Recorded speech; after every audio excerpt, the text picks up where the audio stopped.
mas Tá. se quiser... Não, tudo bem, eu esqueci, desculpa. Então, a gente vai apresentar aqui hoje, tá? Já agradecendo muitíssimo todos os alunos da UFRJ, em especial Thaís, Josiane, Letícia, né? Alanda, né? E todos os demais que se esforçaram, que estão aqui, né? Márcia, que sempre traz a Sofia também, Sofia, enfim, todos aqui, né? E os meus colegas Sandra Becker e Ricardo Marinho também. Lógico, o Instituto Cervantes, né, aqui representado pela Rocio, mas ao Carlos e ao diretor também, ao José Vicente. Obrigada. Vamos lá, então.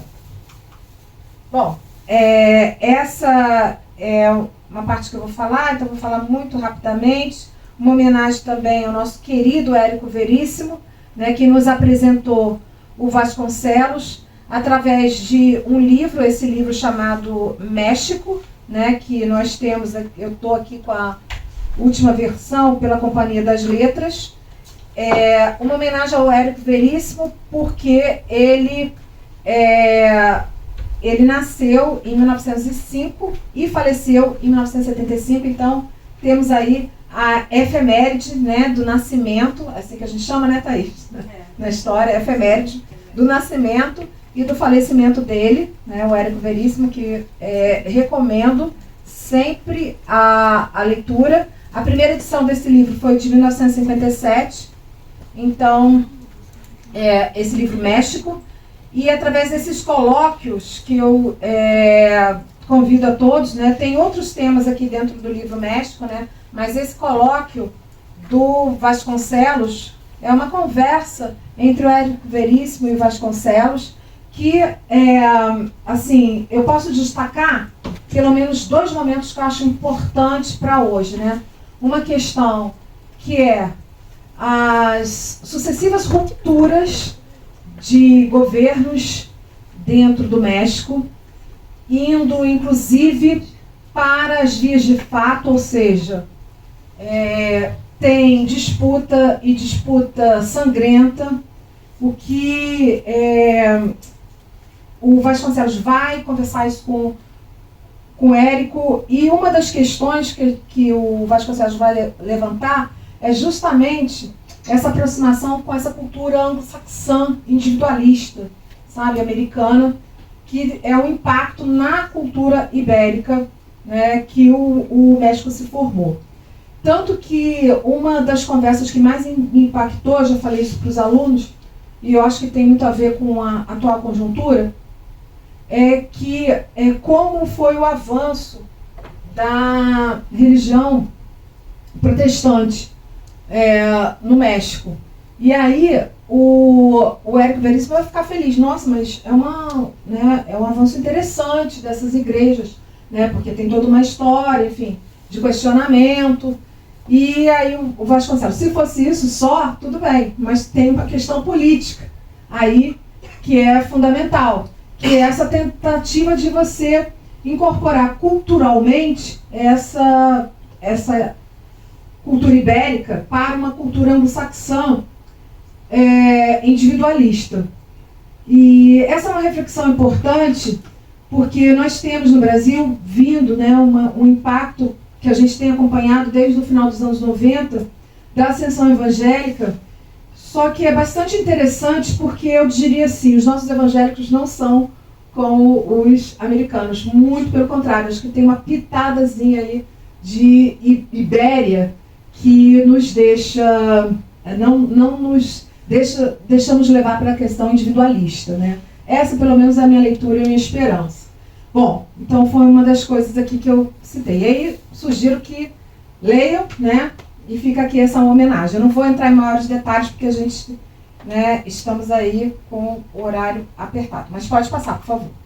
Aqui, gente, vocês vão me perdoar um pouquinho, que eu vou ter que ler, porque o nosso colega, o Pedro Costa, que é outro que eu também agradeço, né? Que um dos tutores da Sofia, lá no Pedro II, né? O Pedro Costa. E também eu falei da UFRJ, do IRID, do IPUR, e também o Colégio Pedro II está com a gente nessa, através da participação da Sofia e do Pedro. Então, ele começa falando um pouco do período da vida do Vasconcelos. Então, ele é um dos autores do final do século XIX. Tem vários estudos, eu não vou entrar aqui nos pormenores, da discussão dessa intelectualidade que nasce no século XIX e vai pensar o século XX e vai atuar no século XX.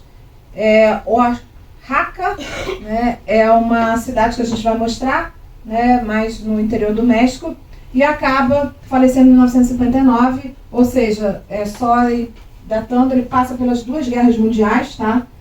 E um boom do mundo, uma virada no mundo que vai dar nesses anos 50. Pode passar, por favor. Bom, eu vou ter que ler mesmo, tá? Ele colocou aqui esses mapas para mostrar um pouco a infância do Vasconcelos. Então, nasceu em Oaxaca, né? Aí vai para Soconusco, que é na área de Chiapas, tá? Chiapas.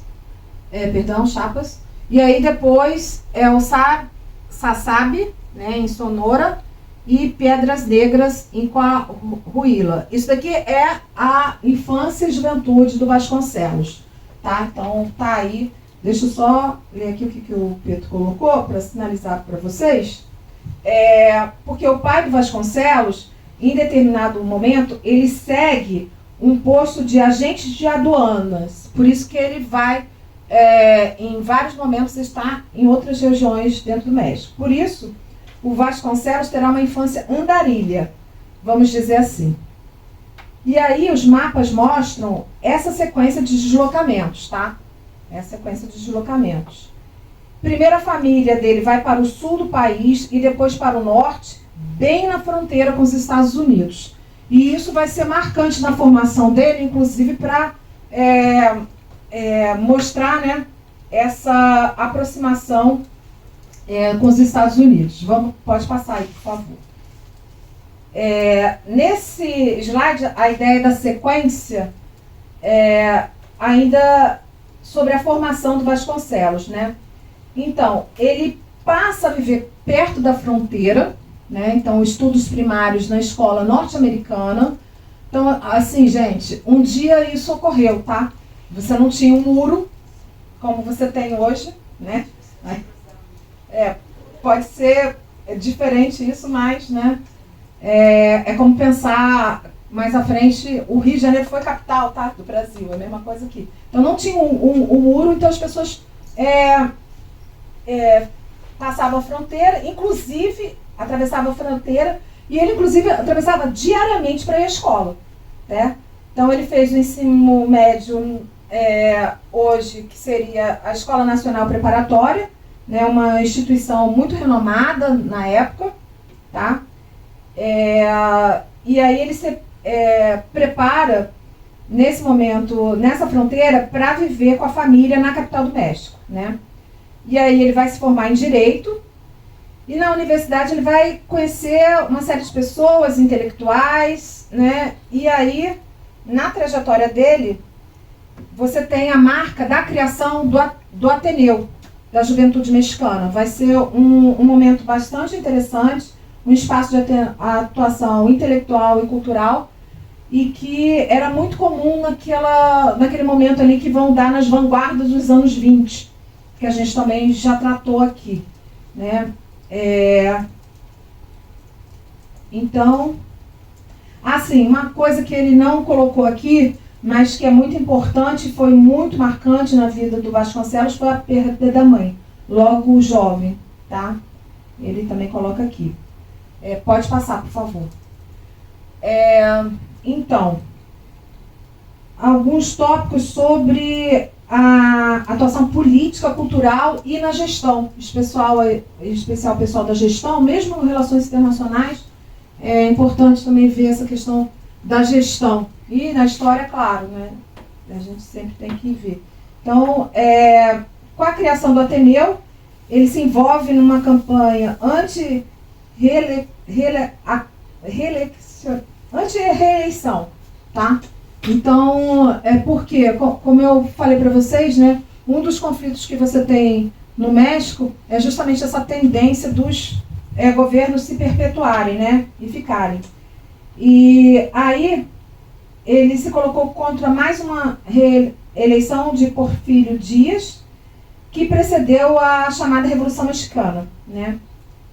A gente não vai entrar nos desdobramentos da Revolução, mas se vocês quiserem, tem tanto o filme no Netflix, como Água para Chocolate, quanto a série no HBO, também com o mesmo nome, como Água para Chocolate, além do próprio livro, que é bastante interessante, tá? Mas nos 10 anos seguintes, né, a essa campanha, né, anti-eleição, ele vai ficar próximo do mundo político, vai se exilar por um tempo, né, e aí vai retornar após a morte do presidente Carranza, em 1920, e logo em seguida vai ser nomeado reitor da UNAM, né, que é a Universidade Nacional Autônoma do México, né, pelo presidente Huerta, né, e aí vai apresentar um dos projetos que vai ficar marcante na biografia dele, que é o da Secretaria de Educação Pública e Belas Artes, né. Ele é nomeado secretário, seria uma secretaria a nível de ministério dentro do governo, tá? E aí sim, ele vai ter esse destaque na vida nacional. São 3 departamentos, tá? Que vai ser dividido, destacando uma enorme campanha contra o analfabetismo, tá?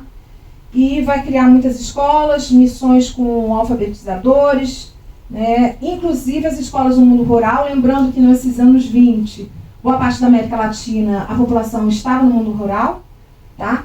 E ele não deixou de colocar aqui, eu não ia mencionar, não, porque não tinha colocado, mas ele colocou, que a gente já tratou aqui também da Gabriela Mistral, né? Então, boa tarde. A aproximação com a Gabriela Mistral, né?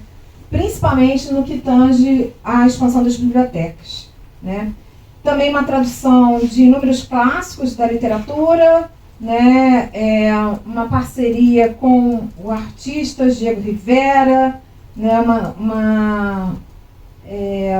E também uma viagem que ele vai fazer à América do Sul, em especial Argentina, Brasil, Chile e Uruguai, e que imediatamente depois dessa viagem ele publica Raça Cósmica, né? Ele vai tentar concorrer para presidente também, no final da década de 90, no México, e não conseguirá em 2 ocasiões, tá? E ele vai ser afastado do próprio país, né, por causa dessa frustração, e um pouco do que eu falei dos colóquios junto com o Érico, ele vai fazer um pouco vai lembrar e vai revelar um pouco dessas frustrações também. Esse slide agora que está sendo mostrado são diversas obras dele, tá?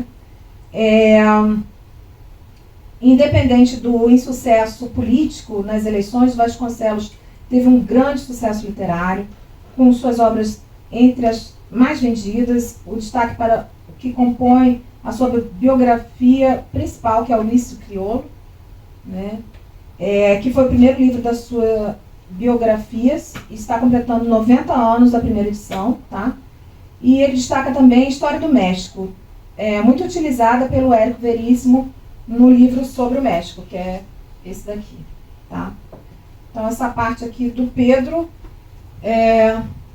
já está concluída. Eu peço, por favor, eu não sei se eu falei meu nome é Renata Bastos, para o pessoal aí que está. Então, sou professora da UFRJ, junto com a professora Sandra Becker, que coordenamos esse projeto junto com o professor Ricardo Marinho. Aí eu peço, por favor, também que você fale seu nome, tá? E o curso da UFRJ.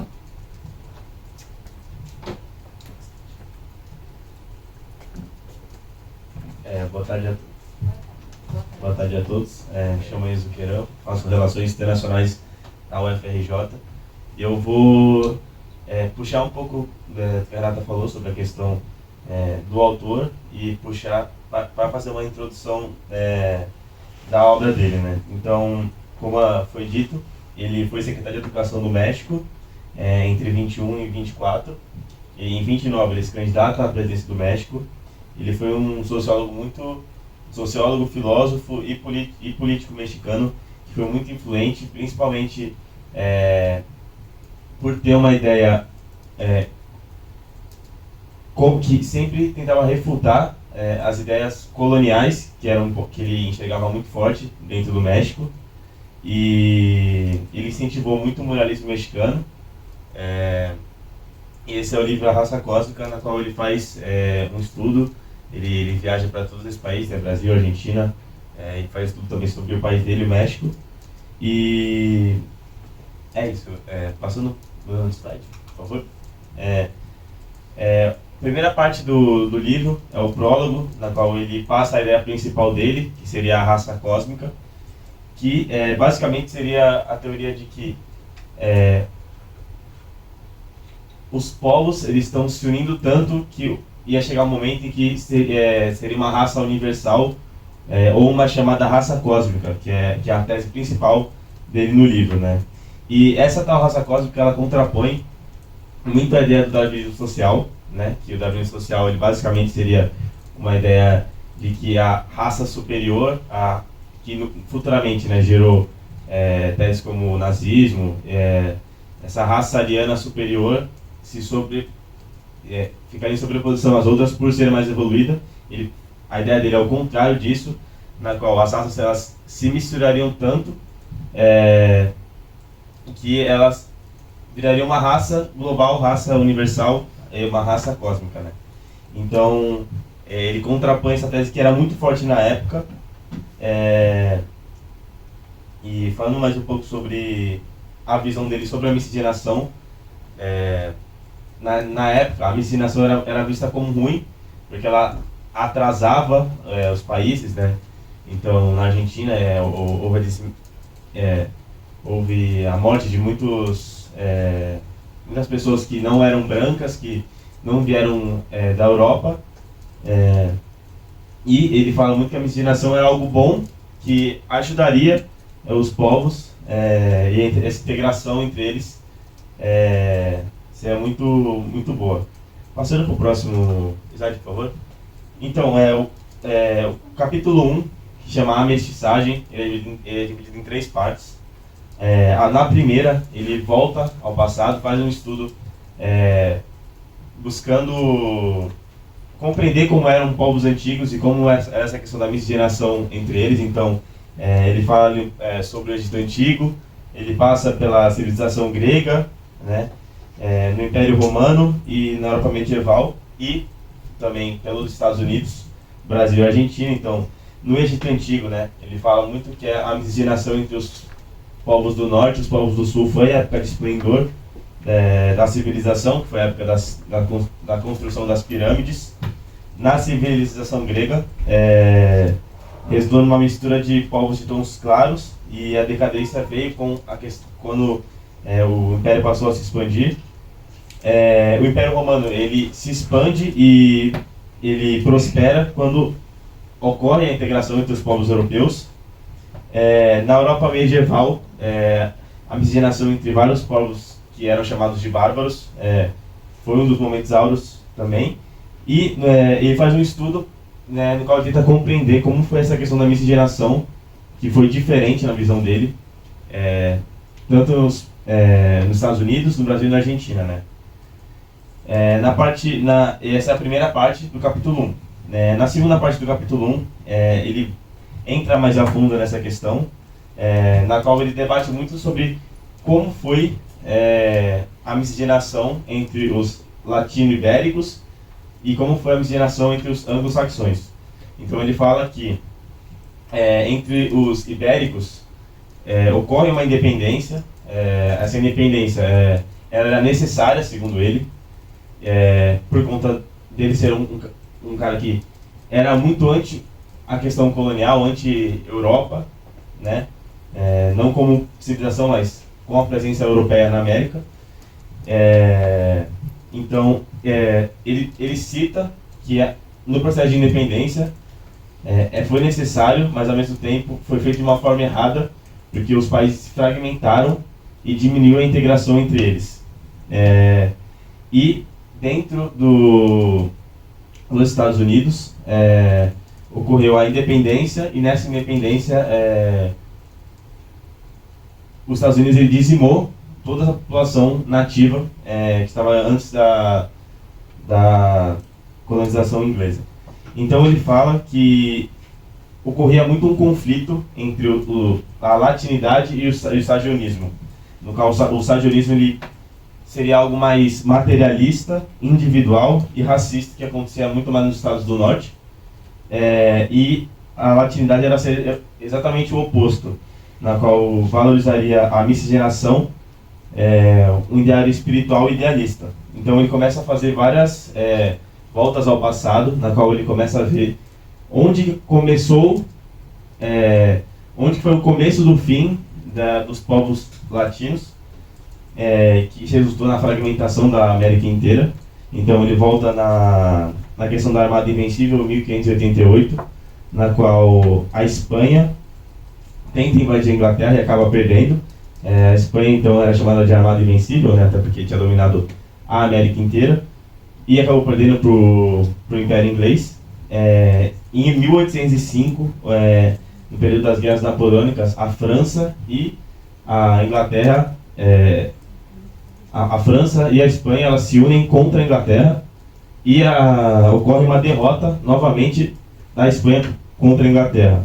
Ele também cita as batalhas de Santiago de Cuba e Batalha de Manilha, que foram parte das guerras hispano-americanas. A Batalha de Santiago de Cuba ocorreu na capital do país, na qual a Espanha perde o domínio da região pelos Estados Unidos, e na Batalha de Manilha eles perdem as Filipinas, né? Que Filipinas é do nome do rei Filipe, que foi o rei que dominou a região. Então, os Estados Unidos dominam todas as Filipinas contra Cuba. E ele fala basicamente que isso foi o começo do fim do Império Espanhol e da latinidade, né?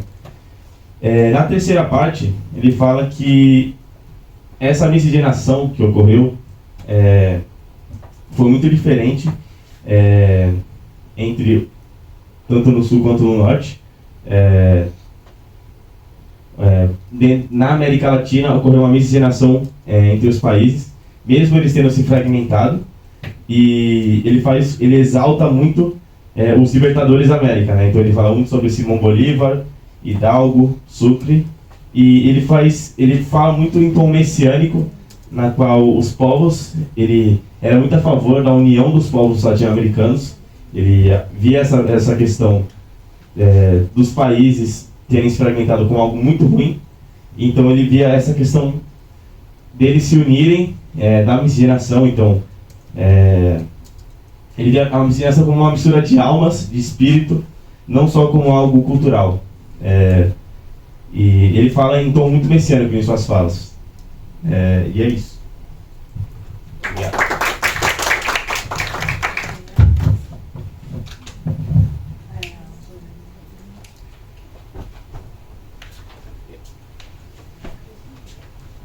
O pessoal que está tirando foto, tá aí.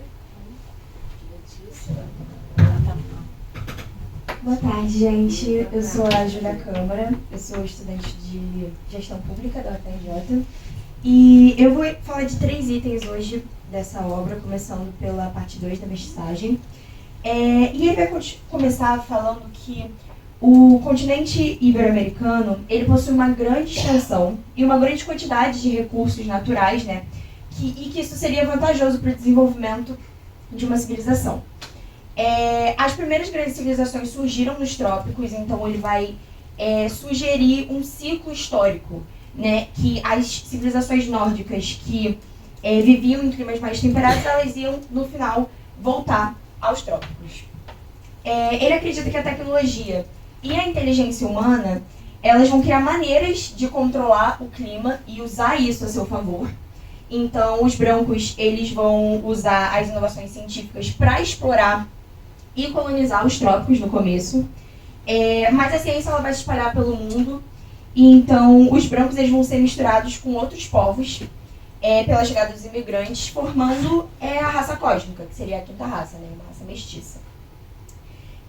Ele vai falar sobre temer que a colonização precoce do trópico, né, pelos países imperialistas europeus, ele fala especificamente da Amazônia, né, como vítima dessa colonização, e ele teme que isso destrua a chance do continente latino de desenvolver livremente a sua identidade mestiça.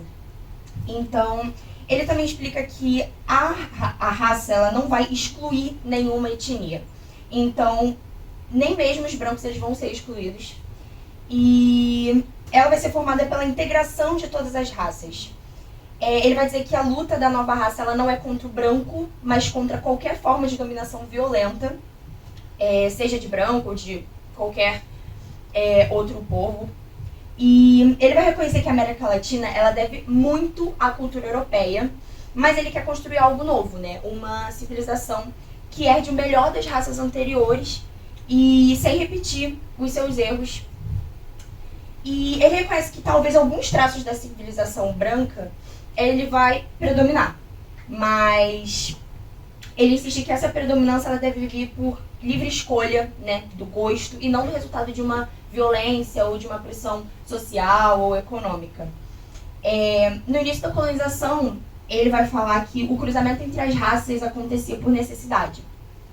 Então, ele cita, né, o colonizador branco que se relaciona com mulheres indígenas e com mulheres negras, porque não haviam mulheres brancas, e ele acredita que no futuro essa mistura vai ser voluntária. E como eu falei anteriormente, não por algum tipo de pressão. Pode passar, por favor. Agora, partindo para a mestiçagem 3, ele vai falar que a humanidade, ele propõe, né, que a humanidade vai passar por 3 estados. O material ou guerreiro, que é dominado pela força, né, pela violência, enfim. O intelectual ou político, que é voltado para a razão. E o espiritual ou estético, né, voltado para a beleza, para o sentimento. E a ideia é que a humanidade ela vai progredindo. Então, ela vai começar agindo pela violência, depois vai mais pro lado da razão, e depois ela vai mais pro gosto, pela vontade própria. Ele vai defender a eugenia do gosto estético, né? Que seria a fusão de raças guiada pela emoção, pela beleza, pela paixão, ao invés da eugenia científica, que queria melhorar a raça, né, por meio de critérios biológicos e raciais. Ele diz que quando as raças elas se unem livremente, né, de forma voluntária, por simpatia, beleza, vai surgir um tipo de humanidade superior, mais equilibrado e mais evoluído. E ele afirma que nenhuma raça ela é completa ou perfeita por si só, né? Nenhuma deve ser um modelo ou um padrão de raça ideal. E isso, inclusive, é uma crítica à visão eurocêntrica, né, da Europa no centro. Para ele, a civilização ela vai surgir quando povos diferentes se misturam, e ele cita a Índia, a Grécia, Roma e Alexandria, né, assim como a gente já viu anteriormente, né, no Infinito um Junco, de Irene Valesco. E como efeito dessa educação estrangeira, né, que os povos latinos eles foram submetidos, eles acabaram aceitando essa ideia de inferioridade que era colocada a eles. E então, mesmo depois da independência política, né, da América Latina, dos povos latino-americanos, eles continuaram como submetidos à dominação econômica, à dominação cultural e moral de outras potências que eram consideradas superiores.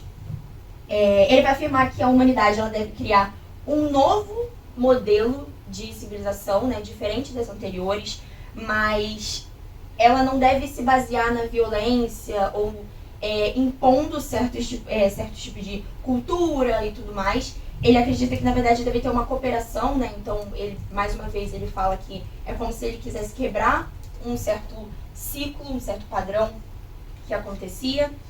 E ele fala da era da universalidade do sentimento cósmico, né? Que seria uma época que a humanidade ela não vai ser dividida por raça, por fronteira, por religião. Na verdade, ela vai ser unida, né? E vai viver em harmonia. Para ele, a humanidade ela deve seguir a lei do terceiro estado, né? E a raça mais apta para a criação da nova era da civilização seria a raça mestiça. Ele afirma que a América Latina ela vai reunir todas as condições biológicas, culturais, espirituais para originar uma nova humanidade. E ele vai falar que a Europa, apesar, né, de a gente carregar isso até hoje, né, características europeias, ela não vai ser o lugar ideal para essa nova raça por conta da necessidade que existia, né, de exercer um tipo de força, violência, para manter a sua conquista. A quinta raça, né, que seria a mestiça, a união de várias raças diferentes, ela vai ser a primeira cultura verdadeiramente universal e cósmica. E ele vai dizer que 5 raças, coloquei ali no final, 5 raças mais 3 estados é igual a 8, que representa o ideal de igualdade de todos os homens. Pode passar, por favor. Indo agora para as notas de viagem, premonições. Nesse item ele vai descrever um tipo de atração por certos lugares. Ele vai dizer que tem lugares que nos chamam, nos seduzem, porque guarda algo do nosso destino. E aí ele vai para alguns lugares, né? Mas quando ele estava em Nova York, ele diz que olhou o mapa da América do Sul e se sentiu em uma prisão.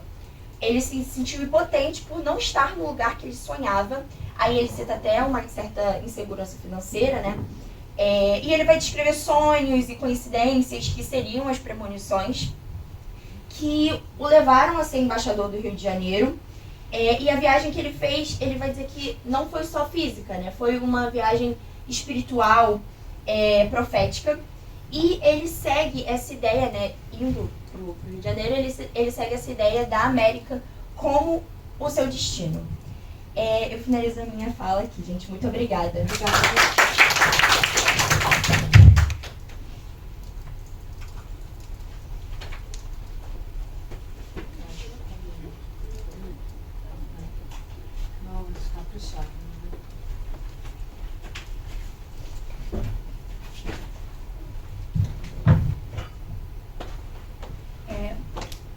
Boa tarde, meu nome é Ana Luísa e eu sou estudante de gestão pública.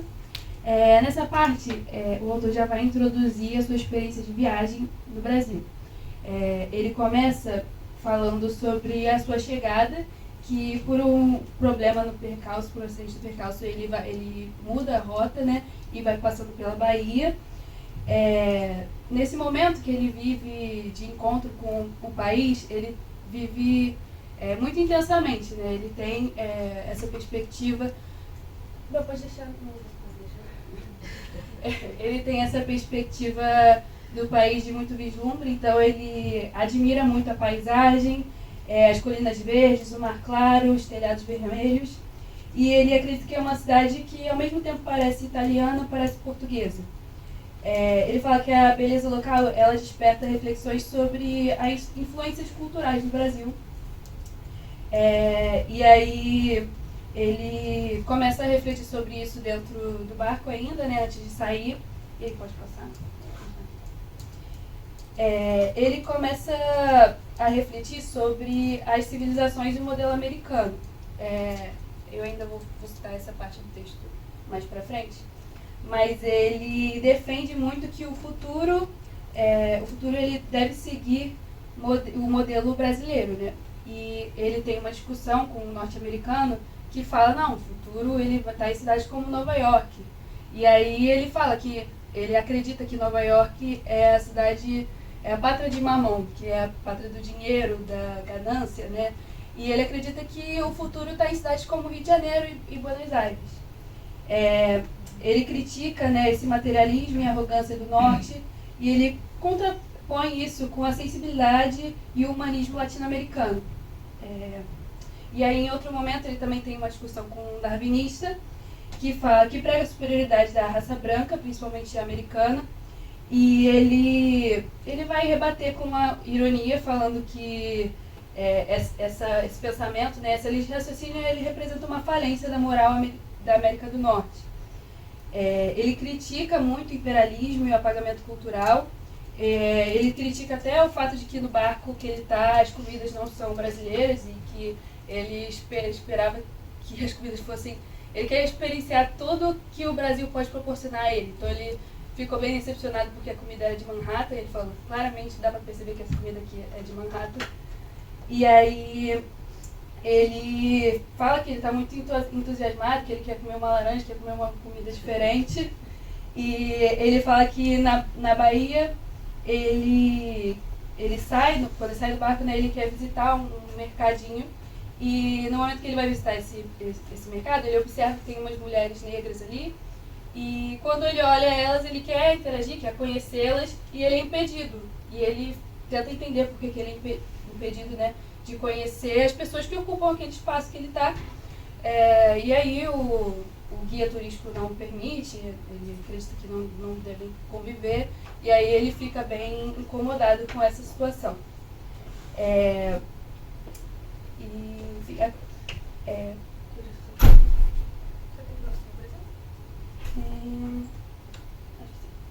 Pode passar. Bom, boa tarde. Boa tarde, meu nome é Isadora, sou de gestão pública do segundo período. E no capítulo do Rio de Janeiro vai ser um capítulo bem descritivo. Ele vai descrever as experiências dele que ele teve viajando aqui pelo Brasil. Ele vai começar numa ansiedade, ele e os outros viajantes, de ver a beleza do Brasil pessoalmente. Porque eles já tinham visto fotos, pinturas, mas nunca tinha visto aquilo pessoalmente mesmo. E é diferente, né? Ele vai dizer que o Rio de Janeiro tem uma unção religiosa derivada da sua beleza. E pra gente que tá sempre aqui, o Rio de Janeiro, a gente consegue ver que o Rio de Janeiro é bonito, tem as suas belezas. E imagina para aquelas pessoas que estão conhecendo pela primeira vez. O Rio de Janeiro ele é muito famoso pela sua beleza, né? A cidade maravilhosa. Eu botei até ali a música, né, que diz que o Rio de Janeiro continua lindo. E aí ele vai dizer que o Rio de Janeiro ele tem um resplendor claro por causa das luzes e da eletricidade da cidade. Quando ele chega na Bahia e ele dá de cara de um lado com Niterói e do outro das luzes da cidade, ele vai ficar muito deslumbrado com o que ele vê. Ele vai dizer que entrar na essência de uma grande cidade é uma tarefa complexa e fascinante e requer uma sensibilidade instantânea, porque você vai receber muitas mensagens e muitos caminhos e coisas novas que você vai receber. Ele vai falar da cidade, das ruas, das casas e como aquilo vai lembrar ele Portugal. Mas ele também vai falar que as vendas de frutas vão lembrar ele o México. Ele vai até zoar, ele vai fazer uma sátira a essa ideia de que os Estados Unidos e países da Europa são mais civilizados, são mais avançados. Ele vai dizer que sem aquelas frutas, nenhuma civilização verdadeira pode ser completa. Ele vai ver o Teatro Municipal, a biblioteca e até aqui a Praia de Botafogo. E aí a gente vai para o Pão de Açúcar. Ele vai começar esse subcapítulo falando da beleza das colinas, da vista que ele viu subindo o Pão de Açúcar e como a cidade parece ser abraçada pela floresta. Quando ele sobe, ele fica tão deslumbrado de fato com o que ele vê que ele precisa ficar em silêncio. Ele vai dizer que se impõe o silêncio à alma e que do peito e da paisagem nasce como uma oração, uma alegria religiosa que nos converte na expressão final da paisagem. Para ele, o que ele via ali, tudo aquilo ali parecia alegria. A cidade do Rio de Janeiro parecia felicidade. Então as casas, as crianças brincando no pátio, nas praias, tudo isso parecia muito feliz para ele. Pode passar. E aí a gente vai para excursão a São Paulo. Ele vai começar dizendo que para conhecer o Brasil precisa de muito tempo. Então ele vai para os lugares mais perto. E aí ele vai começar com São Paulo e ele se surpreende quando ele visita São Paulo, porque ele imaginava que ia encontrar uma população grande, mas que fosse uma população rústica e abraçada pela floresta, assim como ele viu no Rio de Janeiro. E ele não se dá conta de que ali estava nascendo o centro industrial mais importante da América Latina.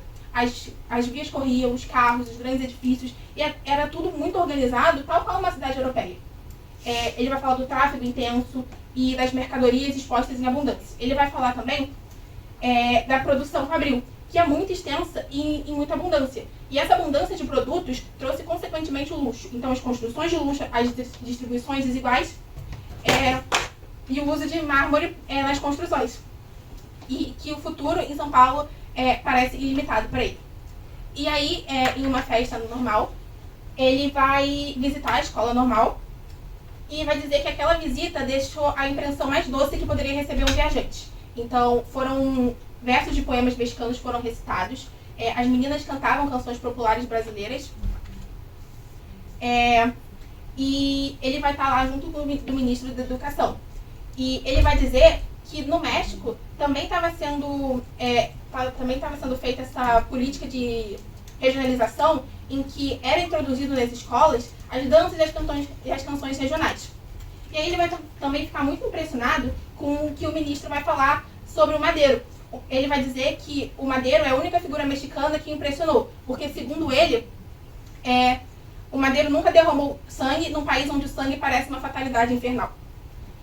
No final, os docentes vão falar algumas palavras e o hino nacional vai ser cantado. E algo que vai chamar muita atenção dele pela forma que o hino nacional é. O nosso hino, ele fala das belezas do nosso país, tanto das vegetações quanto dos povos. E é muito diferente dos outros. Ele vai citar o da Espanha, o da Colômbia, que são gritos de guerra. Então ele vai achar isso muito curioso e muito diferente aqui. Ele vai, chegando no final, fazendo uma crítica ao sistema carcerário brasileiro. Ele vai dizer que as horas mais tristes em São Paulo foram as visitas à penitenciária. Que apesar dos presos ali não serem presos majoritariamente políticos, era fundamentalmente desumano deixar aqueles homens naquele estado de tormento. E ele vai dizer que o sistema carcerário brasileiro ele é sim organizado, mas que mesmo com essa organização e com os aprendizados e os trabalhos que os presos fazem dentro das cadeias, ainda é um sistema desumano. E que é necessário avaliar os estragos que deixa na consciência dessas pessoas. Ele vai dizer que todo esse castigo não regenera, e sim perverte mais ainda a alma.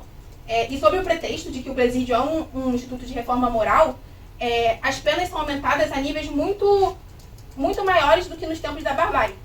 Ele vai citar de exemplo o presidente dos Estados Unidos durante a Primeira Guerra, que é o Woodrow Wilson, que teve uma sentença de 99 anos imposta pelo Tribunal Militar pelo duvidoso crime de não querer participar da guerra.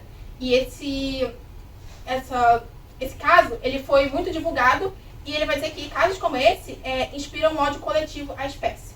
Ele vai citar também os bolcheviques, em que ele vai dizer que os ex-presidiários das cadeias russas eram, naquele momento, os executores dos seus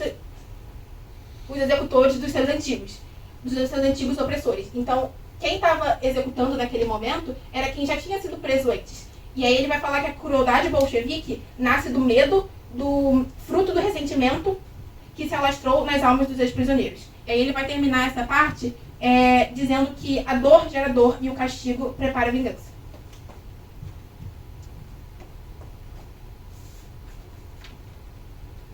Pode passar. Agora nessa parte ainda São Paulo, a parte das visões rápidas. Eu vou começar falando sobre as visões rápidas. Ele faz uma reflexão sobre as experiências dele de viagem, como ele sente que essas experiências podem ser efêmeras, né? Esse momento que ele pensa sobre como a consciência humana é frágil e sobre essa dualidade entre o sonho elevado e as realidades terrenas. Ele acredita que ele está numa angústia interna de como ele queria poder guardar os momentos bons que ele está vivendo aqui no Brasil. Ele fala sobre a visita ao Instituto Butantan, e ele faz uma descrição muito detalhada de como foi essa experiência dele, sobre a importância científica, sobre a impressão dele diante de uma extração de veneno que acontece com uma serpente ali. Ele acredita que que existe esse contraste, né, do fascínio, e ele tem uma certa inquietação diante do poder humano sobre a natureza. A paisagem, ele fala sobre a paisagem urbana e social de São Paulo. Ele observa os bairros fabris e as condições de vida dos trabalhadores. Ele dá uma ênfase no que ele acredita de pobreza decente, na ausência da miséria extrema. Ele faz uma comparação entre grandes cidades estrangeiras, como Nova York, México e Buenos Aires. E ele também, nessa parte, ele cita a questão do progresso, arte e identidade nacional. Ele faz uma certa crítica e acredita que o Estado brasileiro devia ser mais presente no desenvolvimento artístico, né? E aí ele fala o papel do Estado e do Ministro da Agricultura no desenvolvimento econômico. E ele faz uma crítica meio implícita à importação dos modelos estrangeiros. Ele defende uma arte e cultura verdadeiramente brasileira. E no final dessa parte, ele assiste uma ópera italiana e ele fala sobre o retorno ao cosmopolitismo e a fugacidade da experiência. Agora, em Campinas, ele vai visitar uma biblioteca e ele fala sobre um encontro com a tradição intelectual. Ele descreve a biblioteca como um espaço de memória e saber. A biblioteca simboliza o intelectual isolado, o artista não reconhecido, o bibliotecário, né? Reflete sobre a crise da juventude e sobre o desencanto existencial. E aí ele fala, o bibliotecário precisa ser um poeta que não alcançou, parecia ser um poeta que não alcançou a glória, ou um filósofo incompreendido e sobrecarregado pelo meio. A biblioteca ele usa como uma metáfora da cultura ibérica na América Latina. As coleções refletem a herança cultural e intelectual do mundo ibérico. Ele faz comparações entre as bibliotecas provincianas do México e de outros países latino-americanos. A biblioteca ela é vista como um colo de avó, calor afetivo e preservação da tradição no meio do progresso. Ele também, nessa parte, ele fala sobre a experiência com outra fruta, que é a jabuticaba. E aí ele fala que representa o exotismo, a originalidade e o prazer simples do local. Ele critica a imitação à cultura europeia, porque no lugar que ele está, ele consome pratos franceses. E ele acredita que a jabuticaba ela encarna o espírito brasileiro. E ele conclui que o verdadeiro conhecimento nasce no contato humano e das vivências concretas. E aí agora na parte da fazenda, ele vai conhecer uma fazenda em São Paulo, uma fazenda cafeeira, né, que tem maior foco no plantio de café. Ele fala sobre a paisagem do simbolismo do café, e nesse momento ele tem muito vislumbre, né? Ele olha para as pessoas que estão plantando o café, para as pessoas que estão colhendo, e aí ele tem essa imagem bem ampla de como o café como o grão a fruta vermelha. E ele fala que o café surge como símbolo da fertilidade e da prosperidade brasileira. A terra vermelha e o som intenso reforçam a imagem da vitalidade e da abundância. Ele vai descrever os trabalhadores que estão ali, ele fala que alguns são imigrantes italianos, e ele destaca a força e a simplicidade daquelas pessoas. A vida na fazenda era marcada pela rotina, pelo esforço e da esperança da ascensão social. Ele fala também sobre o Brasil como um país da esperança. Ele fala que a fazenda ela representa o microcosmo da sociedade brasileira em formação. Essa parte que a professora falou sobre ele enxergar, ele ter uma visão muito idealizada, né, do Brasil, dessa questão da prosperidade, dele achar que ele está fazendo uma profecia sobre o país. Nesse momento ele fala várias coisas que remetem a isso, e ele tem essa reflexão muito grande na fazenda. Ele tem um momento de encanto final muito importante ao observar a Casa Grande nessa fazenda. Ele vê a arquitetura colonial que revela uma herança portuguesa e a convivência entre a tradição e a modernidade. O ambiente doméstico que ele observa é feminino e acolhedor, e ele faz esses relatos de uma forma muito leve, bem humorada. Ele fala sobre a risada das moças que estão por ali e fala sobre como os brasileiros são têm uma hospitalidade muito grande. Agora na parte das La Fundaciones, ele fala sobre o Brasil industrial e o símbolo do progresso. O autor ele vai exaltar o desenvolvimento industrial de São Paulo como um embrião de um novo poder econômico mundial. O Brasil ele é comparado com grandes potências industriais, como Inglaterra e Pensilvânia, mas é apresentado como capaz de superá-las pela escala e pelo potencial continental. A ideia de progresso está ligada à modernização, à força produtiva e à integração nacional. Uma coisa que ele fala bastante é do Brasil como nação do futuro. Ele enfatiza a abundância de recursos naturais e o crescimento populacional acelerado. O texto ele vai construir uma imagem otimista, quase profética do país, como eu falei. Um território fértil, próspero e destinado à grandeza. E aí ele diz que não há dúvidas, o futuro pertence ao Brasil. Que Deus o abençoe e o mantenha generoso e iluminado.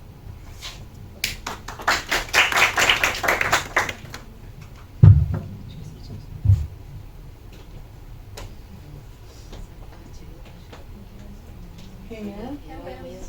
Ah, tá. Então deixa eu avisar aqui a ele. Já chegou na parte dele, eu falo. Peraí. Ai, meu Deus do céu, eu vou avisar aqui. Não, porque ele tá falando comigo no particular, mas pode avisar, por favor. Já chegou. Eu ia colocar para ele vir. Mas deixa aqui. Deixa quieto.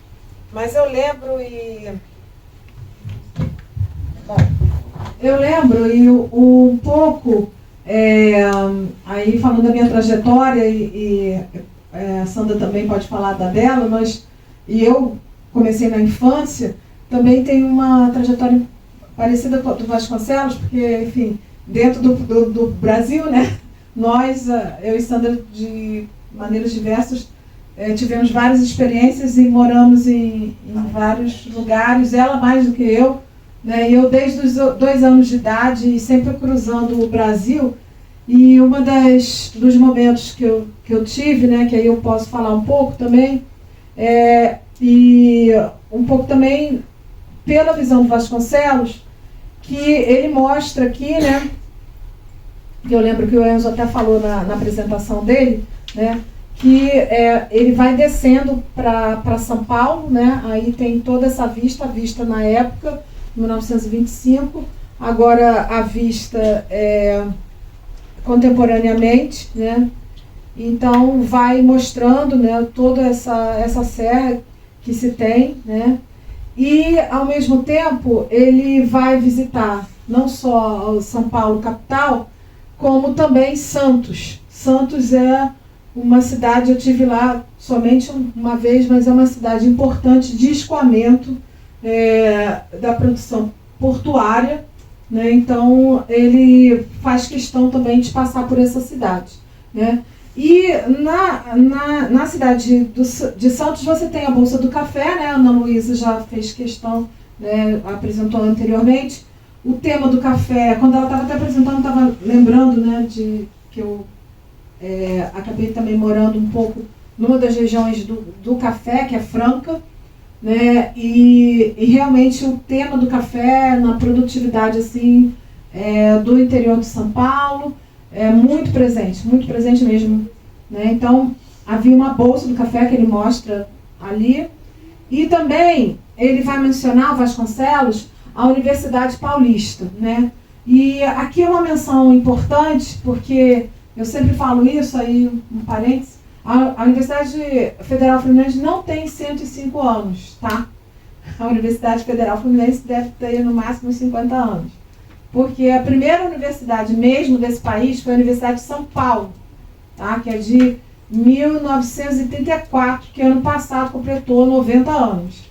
Então, quando Vasconcelos se remete à Universidade Paulista, aqui, provavelmente ele deve estar vendo o que vai se tornar a Universidade de São Paulo, tá? Que são algumas escolas que ainda não se tornariam, mas que ele faz essa aproximação, que são escolas importantes, inclusive das 3 grandes profissões que nos é ligado do Império, que é engenharia, direito e medicina, né? E o potencial ibérico também, que ele vai ver, né, nesse interior de São Paulo, né, marcante também, que ele vai aproximar com a cultura dele, a cultura do México, tá? Então, fui breve aqui, tá? É isso. Ainda tem? Desculpa. E a festa da gente. Isso daqui é uma coisa bastante interessante, né? Que nós da história, né, Thaís? A gente sempre estuda, tem algumas coisas na história que a gente é marcante. Por outro lado, tem outras coisas na economia também, né? Que são as 2 minhas formações. Mas essa é o centenário da independência do Brasil, tá? Então, qualquer um dos países, os países foram convidados e eles poderiam ter os seus estandes aqui, né? Um dos estandes que ficou não vou saber falar em francês, mas é onde está a ABL, Associação Brasileira de Letras, que ontem, inclusive, aí vão me permitir, né? Nós tivemos a nossa primeira autora negra, né, sendo a Ana Maria, né, se tornando uma imortal, e a mais jovem também, né, se tornando imortal. ontem na ABL, que é o Petit Trianon, consegui falar, que era justamente onde ficava o estande da França. Então, tem todos estudos sobre essa questão da comemoração do centenário da independência do Brasil, né? E outra coisa que ele também vai mostrar aqui, que é interessante, que é a dualidade Minas-São Paulo, em especial, nesse momento aqui que a gente está falando, de 1925, a gente está na Primeira República, ou República Velha, como queira, que se tinha uma alternância no poder no Brasil entre Minas Gerais e São Paulo, né, na presidência do Brasil. Café com leite, né? Era a política café com leite. Acabou? Belo Horizonte?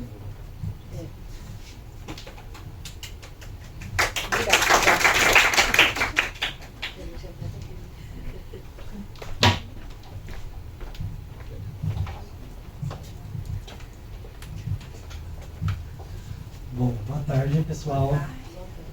Meu nome é Marcelo, eu sou estudante de Relações Internacionais e eu vou estar apresentando agora o capítulo de Belo Horizonte, do livro do Vasconcelos. Nesse capítulo ele vai estar narrando a sua visita à cidade de Belo Horizonte e ele vai descrever ali as suas impressões pessoais sobre a cidade, sobre o povo de Belo Horizonte, sobre a cultura de Belo Horizonte, do Brasil de uma forma geral. E ele vai refletir em especial sobre o sistema educacional brasileiro, sobre os valores estéticos do país e sobre os valores sociais do país também. Então ele vai começar falando da chegada dele à cidade. Ele foi recebido ali por uma comitiva oficial e logo de cara ele já se impressiona com, enfim, o planejamento e com a beleza urbana de Belo Horizonte. Ele vai falar ali que a cidade ela tinha avenidas largas, igrejas enormes, palácios, grandes parques, mas ele já vai identificar logo de cara ali que a cidade ela parecia muito maior do que ela realmente era, porque ele faz esse contraste com a população. Ele fala que ele anda nas ruas, ele vê toda essa estrutura, mas ele não consegue enxergar toda essa população andando em conjunto. Então é como se fosse uma metrópole projetada, uma cidade projetada para ser uma metrópole que ainda não tinha sido, enfim, evidenciada na prática. Mas enfim, ele segue a análise dele destacando toda essa questão do planejamento da beleza urbana de Belo Horizonte. Ele vai citar todos os mínimos detalhes, ele vai falar dos ipês floridos, ele vai falar, enfim, das árvores, das flores, das hortas, mas sempre seguindo essa linha de contrastar com essa questão de ter um grande projeto ali, um projeto grandioso de cidade, e a ocupação parcial da cidade. E ele vai seguir, enfim, vai mencionar algumas provocações ali, algumas reflexões sobre essa questão, sobre o dinheiro investido, sobre o tempo investido, sobre todo esse planejamento para uma cidade que ainda não tinha sido, enfim, se consolidado na prática. Mas, enfim, ele vai seguir a visita dele à cidade de Belo Horizonte e no dia seguinte que ele chega, ele vai se encontrar com o ministro da Instrução Pública, que era o Alfonso Penha. Ele vai participar ali de algumas visitas em algumas escolas de Belo Horizonte, e ali ele já vai ficar profundamente impressionado também com a estrutura do sistema educacional brasileiro. Ele vai falar que as escolas eram escolas muito grandes, muito alegres, muito vivas, e principalmente os alunos eles eram muito disciplinados, sem ter uma rigidez muito dura imposta sobre eles ali. Ele vai falar que o ensino brasileiro ele, enfim, era caracterizado por ser bem humanista, ter uma visão muito universal e que não era muito comum na época. Ali a gente tinha um nacionalismo muito forte nos países como Estados Unidos, França, Inglaterra, e isso era colocado muito em prática já nas escolas. Enquanto no Brasil a gente ensinava já com um caráter ali de muita simpatia pelos povos no mundo, sem ódio, sem ressentimento.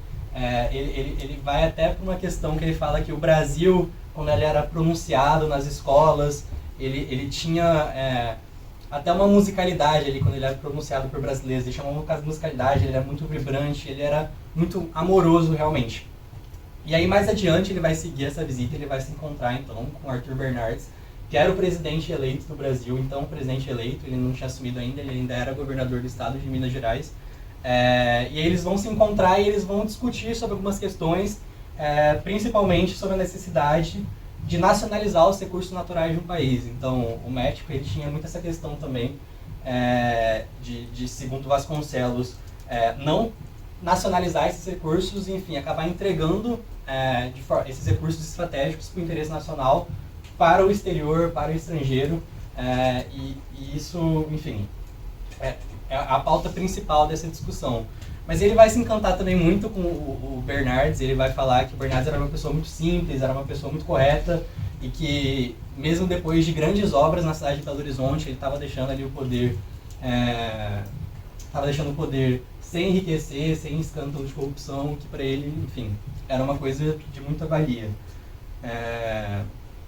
Aí pode passar. E aí, depois de Belo Horizonte, ele vai seguir para a cidade de Ouro Preto, que é uma cidade que fascina o Vasconcelos pela questão da riqueza colonial. Ele vai mencionar as ladeiras que Ouro Preto tem, que são muito famosas, a questão das igrejas, dos casarões, e vai comparar duas cidades mexicanas ali, que ele fala que tem mais ou menos o mesmo estilo, que são a cidade de Guanajuato e a cidade de Zacatecas, que são cidades também que têm esse viés de tradição mineradora, e também que representa essa questão do sonho imediato, enfim, da riqueza, de conquistar, que era muito, muito contrastante com aquela vida agrícola pacata, que, enfim, era comum da época.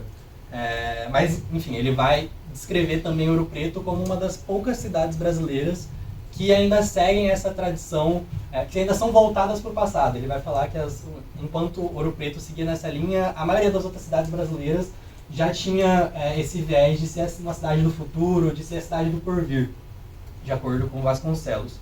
E aí, depois de Ouro Preto, ele vai partir para Barbacena, para finalizar ali naquela região a visita dele. Ele vai falar ali, ele vai participar de uma inauguração de um hospital psiquiátrico em Barbacena.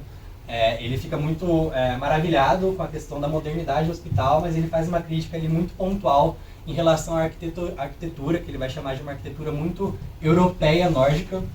Ele fala que aquilo não combinava com o Brasil, ele fala que não combina com o clima, não combina com a cultura tropical do Brasil, e que o Brasil ele deveria buscar inspirações em exemplos orientais, como, por exemplo, Taj Mahal, Bizâncio, e que a gente devia parar de, enfim, importar essa arquitetura inadequada ao nosso contexto, à nossa realidade.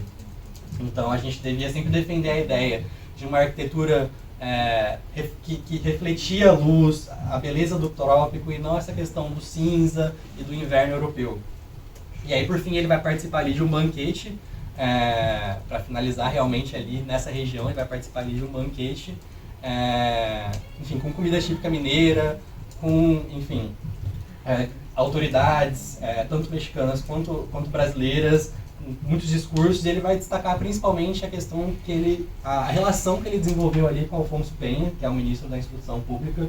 Ele vai falar que Alfonso Penha era um exemplo de servidor público, que ele sempre além da questão da infraestrutura, ele sempre se preocupou muito com a humanidade, com o afeto, e que ele levaria, enfim, essa amizade. Ele nem teve coragem de se despedir do Alfonso Penha. Ele falou que tinha medo de destruir essa imagem idealizada que ele tinha do Alfonso Penha, então ele nem se despediu, mas ele falou que ia levar para sempre essa amizade que eles criaram ao longo desse tempo, nessa visita tanto a Ouro Preto, a Barbacena e a Belo Horizonte.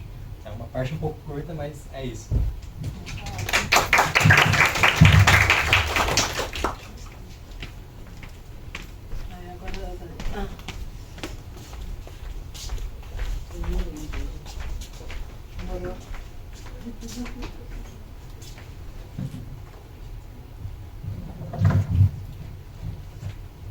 Boa tarde, eu e a Thaís ficamos com o capítulo Juiz de Fora.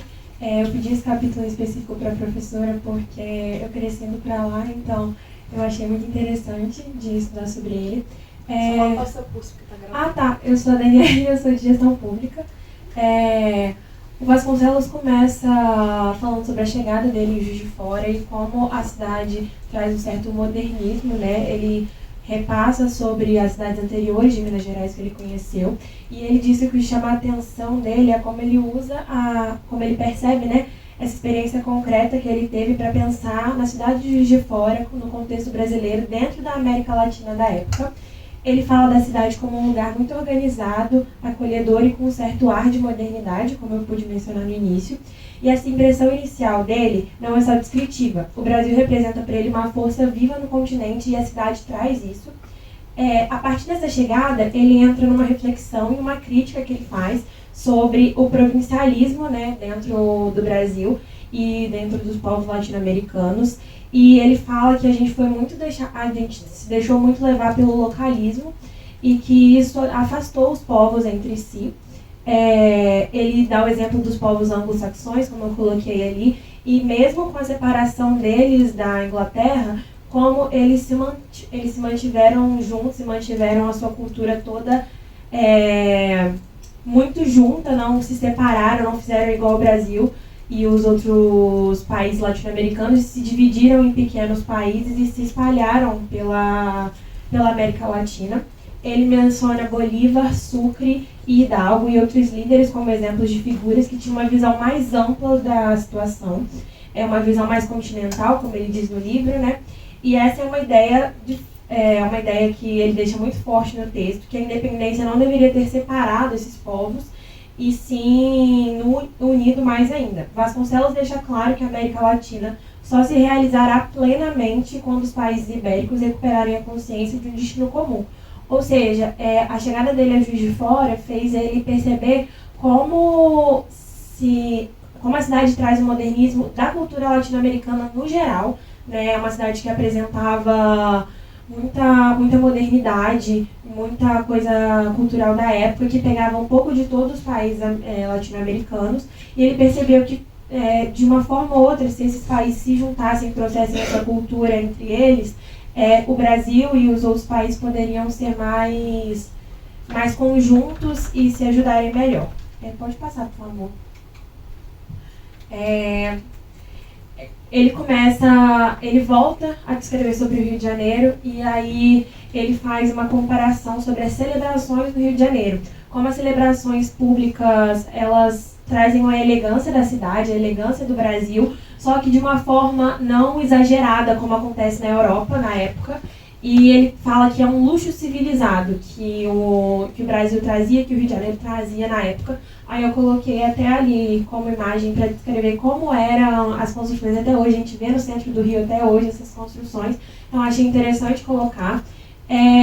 Ele diz que esse luxo civilizado que ele atribui ao Brasil não é algo ostentatório. Para ele, no Brasil, a gente tem um refinamento natural, né, da cultura. E um ponto marcante dessa parte é a figura do bandeirante, que eu coloquei ali, que ele traz no livro pra gente como pelo meio de um personagem que chama Anfilóquio Rez, que eu fiquei curiosa sobre quando ele começou a descrever. Eu não entendi muito bem o que ele queria com o personagem, mas ele descreve ele como um homem forte, que traz uma admiração enorme para ele, um homem forte, alegre, inteligente, culto e ao mesmo tempo simples, que ele define como a figura do brasileiro. E ele vê o bandeirante como uma espécie de versão brasileira do explorador civilizador, alguém que desbrava, mas também organiza, conhece, explica e transmite a cultura nacional. A partir dessa figura, o Vasconcelos desenvolve sua visão de que o Brasil é uma síntese promissora dentro da América Latina, comparado aos outros países, que na época não estavam tão evoluídos quanto ao Brasil, mas estavam nesse processo de evolução dos países latino-americanos, né? E ele combina uma energia, ele diz que o Brasil tem uma combinação de energia, de inteligência prática, cordialidade e um tipo de humor que nunca é cruel, como ele fala no livro. Essa combinação para ele mostra que o Brasil tem um papel especial no futuro da região, incluindo na ideia maior da raça cósmica, né? Como as minhas colegas citaram antes de mim. É como se o espírito brasileiro, ele diz, fosse um ensaio vivo do que a América poderia produzir em termos de civilização. Ou seja, é o que ele traz, o que eu disse no slide anterior, que a conclusão final dele, passando por essa cidade de Minas, que ele traz nessa parte do livro, é que a América Latina deveria se unir mais e não ter feito essa separação entre pequenos países e pequenas culturas que, quando a gente vai olhar de perto, são muito diferentes entre si, mas que poderiam ter muito mais uma da outra entre elas. Oi, meu nome é Thaís, eu sou aluna de História e eu vou dar continuidade ao que ele fala sobre o Rio de Janeiro. ele vai estar no Brasil no ano de 1922, que é o ano do centenário da independência, como a professora citou, e ele vai relembrar com riqueza de detalhes o desfile militar que ocorreu na cidade do Rio de Janeiro, em comemoração ao centenário da independência do Brasil. Vários exércitos estrangeiros participaram do desfile e, conforme ele via esses exércitos passarem, ele tentava compreender o temperamento dessas nações. Aí, por exemplo, quando ele vê o exército inglês, ele traduz como disciplinado e energético, mas sem arrogância. Os norte-americanos, que no livro ele chama de Yankees, que é muito comum os mexicanos chamarem eles de Yankee, ele traduz como agressivo e ostentoso, de energia quase controladora. Os japoneses ele descreve com uma admiração e uma surpresa pelo rosto sereno, mas sempre concentrados. Eles são pequenos, de estatura, mas vigorosos. E os argentinos é interessante porque ele põe como fortes e idealistas, herdeiros do espírito libertador e do humanismo político na América do Sul.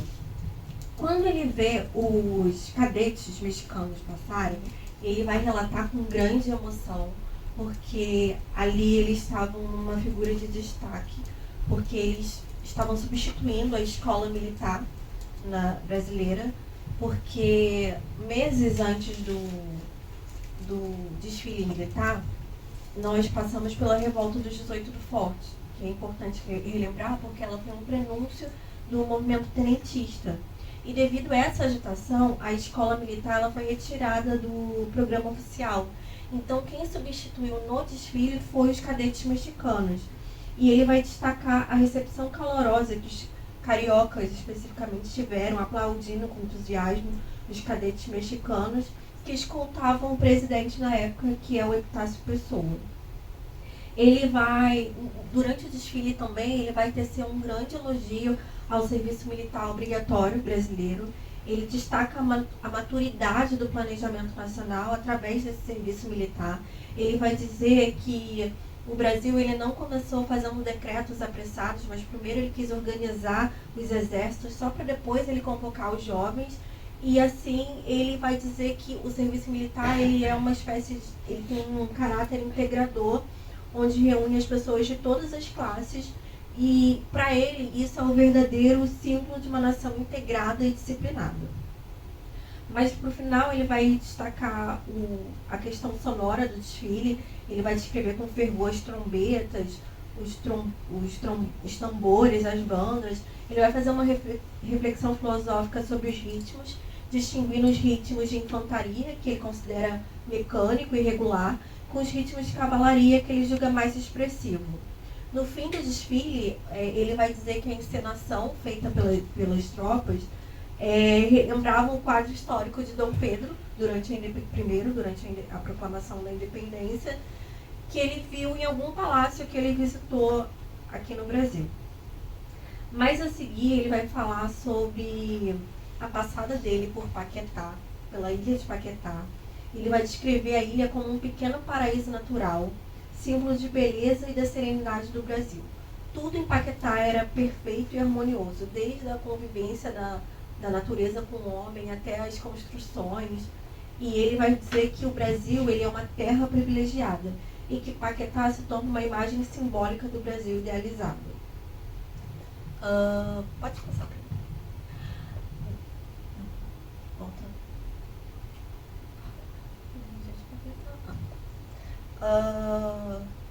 Tá faltando um slide.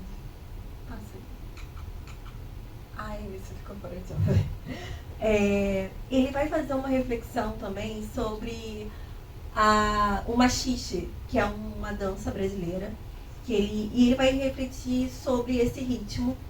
Primeiro ele vai refletir sobre que todos os povos ele tem o seu próprio ritmo e a sua própria forma de sentir a música. Aí ele vai dar o exemplo da valsa alemã, que para ele representa a melancolia e a ordem do povo alemão. O minueto francês, a elegância e o refinamento. O bolero espanhol, a paixão e a força. Já o machixe brasileiro, que é a mistura de ritmos europeus e africanos, é a expressão da alma da mestiçagem no Brasil. A dança, ela tem sensualidade e alegria, mas ela não é vulgar, e ele admira muito isso. Ele diz que o machismo manifesta a síntese das raças e das culturas, o mesmo ideal que orienta a ideia que ele tem de raça cósmica. Mais a seguir, ele vai descrever sobre a comemoração da independência mexicana no Brasil. A independência mexicana ela é celebrada 9 dias após a nossa independência. E ele vai falar sobre a inauguração da estátua de Cuauhtémoc, que foi o último imperador azteca, que o governo mexicano ele vai presentear o Brasil, e o próprio Vasconcelos vai fazer essa entrega. E no discurso ele vai explicar que o monumento simboliza uma independência verdadeira, não apenas política, mas também espiritual e cultural. Defende que os povos latino-americanos precisam criar uma civilização própria, sem imitar a Europa. Logo depois, com muito orgulho, ele vai falar novamente dos cadetes mexicanos que participam de uma celebração na Embaixada do México, que eles voltam a se reunir, a desfilar em homenagem ao seu país, só que longe de casa. A cerimônia ela contou com diversas autoridades, tanto brasileiras como diplomatas de outros países, num ambiente de verdadeira comunhão. Ele vai dizer que a festa foi mais do que uma festa nacional, mas foi a expressão viva da fraternidade latino-americana. No Brasil, a alma mexicana encontrou compreensão e carinho. Pode passar. Aí, vou anotar. Agora, no momento final, ele vai narrar os preparos dele e da comitiva para partir do Brasil, com melancolia e muita gratidão. Ele vai relembrar os passeios na praia, a beleza de Copacabana, a cor da nossa bandeira, que desperta ternura nele. E ele vai dizer que ele gostou tanto que, quem sabe, ele poderia até recomeçar a vida dele aqui no Brasil, abandonar as obrigações e ficar por aqui. E ele depois vai começar a descrever a longa viagem que eles vão fazer até o Uruguai, passando por São Paulo, pelas florestas do sul. Durante o percurso ele vai observar os trabalhadores, crianças, famílias simples, e ele vai fazer uma reflexão sobre a desigualdade no mundo moderno. Em Santana do Livramento, na fronteira do Uruguai, ele vai conversar com algumas crianças brasileiras e ele percebe a inteligência e a alegria, o que traz para ele esperança. Para ele, essa nova geração simboliza o futuro do continente. Ele vai encerrar essa parte dizendo que a viagem no Brasil, o Brasil deixou para ele a imagem de uma grande civilização.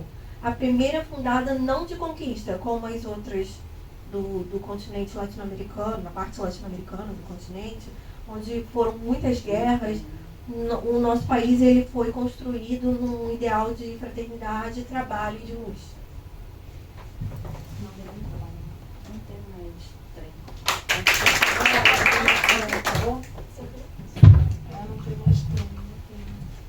Agora vamos um jeitinho.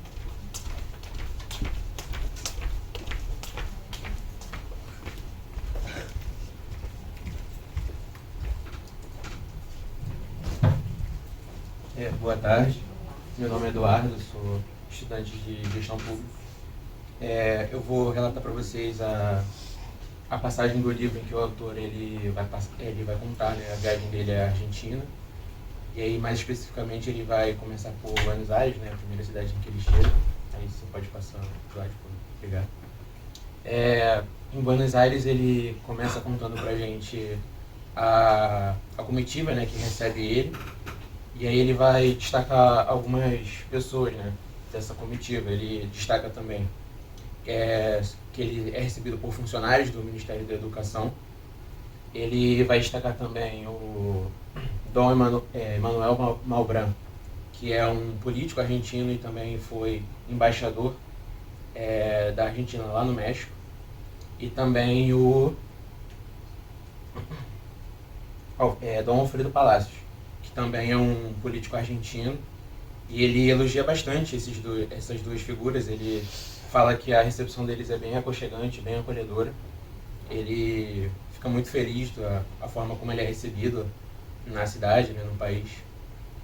E aí ele prossegue, né, com essa passagem por Buenos Aires. Ele elogia bastante a cidade de forma geral. Ele gosta muito da arquitetura das pessoas, ele elogia a beleza das pessoas. Ele gosta muito do ar acolhedor e aconchegante que a cidade tem. ele em alguns momentos compara algumas ruas, alguns bairros de Buenos Aires com Paris e algumas cidades da Espanha também. Ele, no final, né, desse subcapítulo, ele faz uma ressalva, né, importante, que ele percebe na cidade uma desigualdade social assim, bem visível, e ele até critica que ele vê trabalhadores, né, nessas construções luxuosas trabalhando, e ele diz que ele pensa, né, que essas pessoas, por mais que eles estejam trabalhando nessas construções, eles provavelmente nunca poderão usufruir delas, né? Nunca poderão morar naquelas casas e por aí vai. Aí você pode passar, por favor, esses slides. Ele continua, né, nesse outro subcapítulo falando sobre o Irigoyen, que nesse momento da viagem era o presidente, né, da Argentina, e ele destaca o Irigoyen como uma figura muito honesta, muito um político honesto que, apesar do mandato dele, ele não usou da máquina pública para poder ter um enriquecimento pessoal. Ele destaca, né, que o Irigoyen, ele, de alguma forma, ele combateu alguns privilégios das oligarquias argentinas, e que por conta disso ele é criticado, né, pelas elites. Só um contexto, né? O momento da viagem era um momento de transição do governo do Irigoyen. Ele estava deixando o poder para o sucessor assumir. E ele pensa, né, que ele tem uma vontade, né, uma parte dele tem uma vontade de parar com esse processo de sucessão e manter o Irigoyen no poder. Mas ele comenta que isso não combina com a Argentina, a população não aceitaria isso, que isso era algo que combinaria com o México, né? E ele faz essa crítica ao México, como a professora falou na fala dela. Ele vai destacar também que o Irigoyen, ele tem uma política de acesso ao mercado imobiliário por pessoas mais pobres. Então, ele tem o Irigoyen como uma figura muito importante na Argentina, ele é bastante elogioso a ele, e ele tem uma visão muito positiva dele. Você pode passar o slide. Agora eu vou falar do capítulo da minha colega Yasmin, que ela não pôde vir aqui, então eu vou ler para vocês a apresentação dela.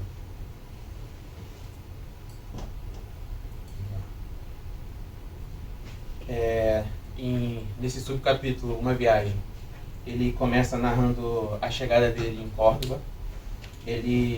O autor, né, ele fica bastante entusiasmado com o fervoroso hispano-americanismo que existe no local.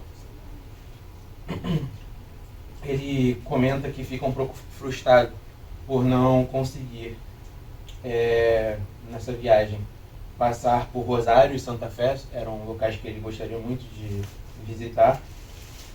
E aí ele prossegue, né, comentando sobre Córdoba.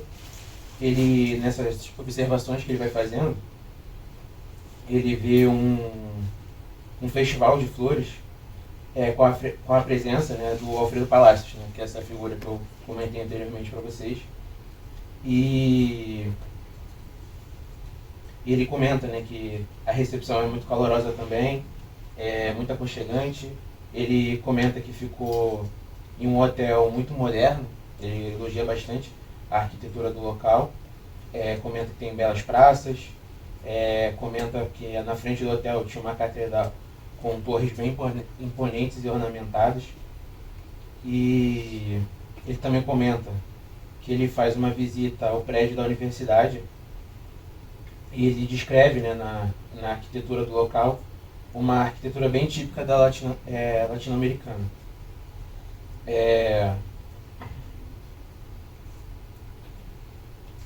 Ele comenta que Córdoba tem uma mistura de modernidade com colonialismo. Ele especifica, né, com o colonialismo que ele retrata por conta dos prédios antigos, né, uma arquitetura que remonta ao colonialismo, e a modernidade por conta do cotidiano da cidade, do trânsito, as ruas, os hotéis. Ele comenta, né, que numa conversa que ele tem com professores, estudantes, jornalistas. Ele notou a presença do pensamento contemporâneo e também ele retrata um movimento estudantil forte no local, estudantil universitário. Né? Ele comenta, né, que esse movimento ele tem uma ênfase na reivindicação de professores qualificados e com uma doutrina mais livre. A ideia, né, do movimento é que professores considerados incompetentes, né, fossem aposentados e substituídos por novos professores. Os métodos que eles usavam eram de greves, discussões e protestos. Tá? Comenta também que esse movimento estudantil, assim como na Argentina, ele se espalhou também bastante no Uruguai. E ele comenta, né, que essa relação estudantil desses movimentos ela foi benéfica para a criação de vínculos entre os principais centros universitários do continente. Ele continua fazendo uma observação que o movimento estudantil chileno se assemelha bastante com o argentino e que eles têm um impulso, né, mais forte e que tem uma compreensão de problemas sociais e morais bem latente. Ele comenta também da juventude colombiana, que é ousada e livre, possuindo grande cultura literária. Ele comenta também da juventude cubana, que tem um início ali do movimento estudantil, e da mexicana, que ele diz que não se expressa coletivamente. Ele conclui, né, que cada país possui suas peculiaridades na hospitalidade, né, na forma que recebe os estrangeiros, mas também é muito familiar no povo, né, e na arquitetura também dos lugares. Pode passar. Nesse próximo subcapítulo, que é um almoço com os socialistas, ele comenta que é em Buenos Aires, né, ele participa, né, de um almoço e ele destaca mais uma vez a hospitalidade dos anfitriões. Ele fala que é um almoço farto, com muitas carnes. Ele comenta também, né, que não conhece muito dos cortes, mas que ele gosta bastante. Ele ressalta, né, as celebrações que fazem, dedicadas a ele em Buenos Aires. Ele fica encantado. Ele ressalta, né, que são celebrações com danças, cantos, corais, e ele até se assemelha com uma que foi realizada no México. Então ele faz essa comparação. Nesse capítulo ainda, ele cita uma problemática falando sobre a importação de professores norte-americanos que não lecionavam em espanhol, davam preferência à língua inglesa. E aí ele destaca esse ponto. Pode passar. Nesse uma festa na Universidade de La Plata, o José Vasconcelos ele vai relatar, né, sua visita à Universidade de La Plata, onde ele mais uma vez vai destacar o entusiasmo da recepção, a hospitalidade. Ele mais uma vez é recebido com uma grande cerimônia. Ele vai destacar o Alfredo Palacios, né, que está acompanhando ele nessa viagem, e destaca o Palacios como um líder muito admirado na América Latina, e é um defensor das causas nobres que ele concorda. O Vasconcelos, né, vai fazer um discurso e ele elogia, né, a universidade pela modernidade e pelo o contraste, né, com as antigas construções que ele encontrou na Argentina. Ele vai finalizar o discurso dele na universidade criticando os governos liberais e revolucionários por não realizarem obras públicas duradouras e por falhas arquitetônicas que refletem a falta de visão prática e social. E aí eu termino a fala da Yasmin. Obrigada.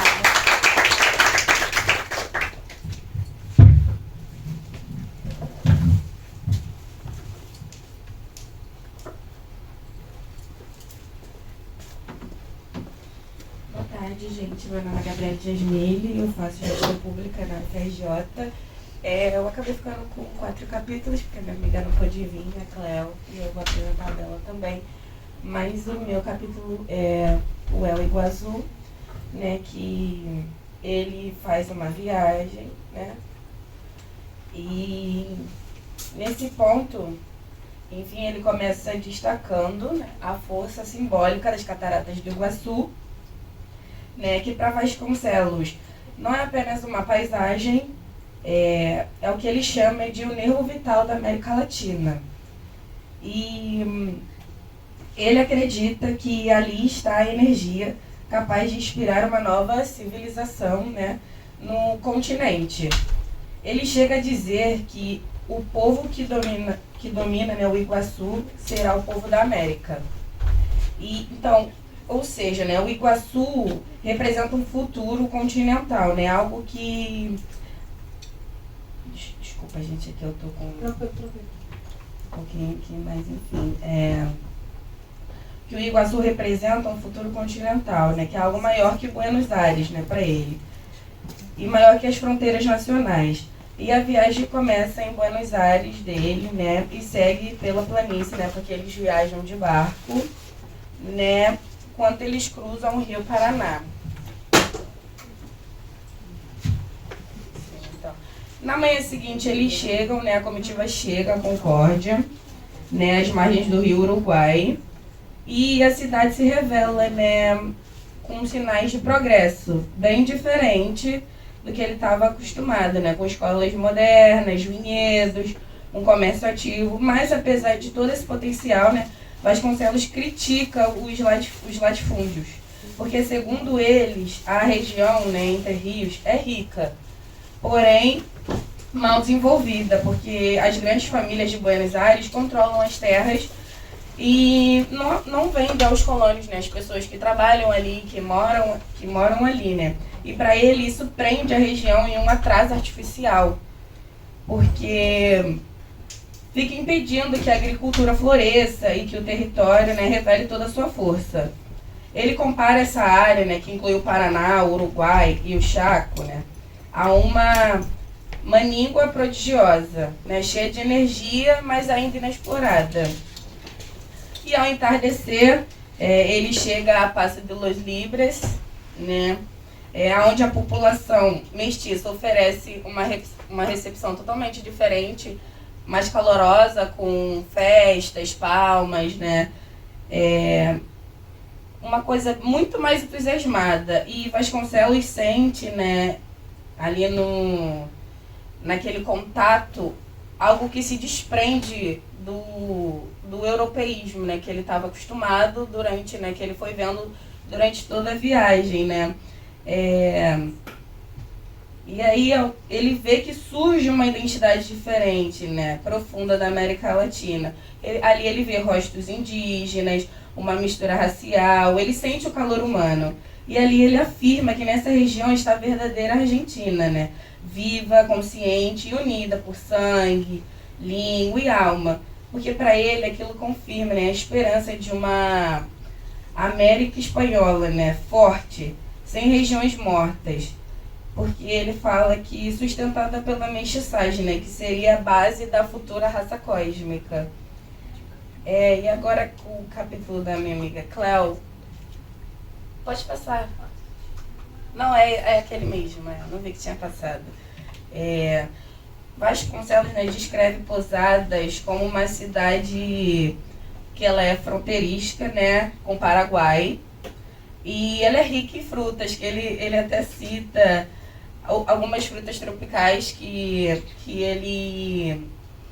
ele prestou mais atenção, que foi o abacaxi, a jabuticaba, né? E ele também repara na vida simples, com ruas arborizadas, casas modestas, né? E ele elogia a hospitalidade da Argentina e a cordialidade das pessoas, né? Que é contrastada com o atraso em infraestrutura, né? Que ele foi vendo durante a viagem, com estradas ruins e etc.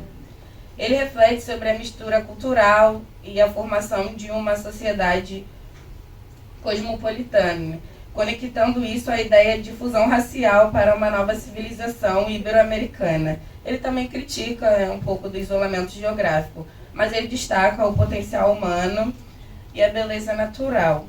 E agora falando um pouco sobre Águas e Bosques, né? Vasconcelos, ele reflete sobre um pouco ali sobre a fauna, né, como está ali, da região, né, sobre os rios, as florestas, a vida, né, ele coloca como uma vida mais selvagem da região, pela diferença, né, contrastante do que ele foi vendo durante a viagem, né. E ele descreve a abundância de água e vegetação como símbolos de energia vital, né. Ele contrasta a natureza americana com a europeia, né, sugerindo que ela promove a harmonia e a fusão das raças, né. E ele enfatiza a necessidade de preservar essa riqueza para uma civilização futura, né, baseada na integração espiritual e cultural. E ele também critica um pouco a exploração insensata dos recursos naturais. E é isso, gente. Eu tentei resumir bastante o capítulo. Obrigada.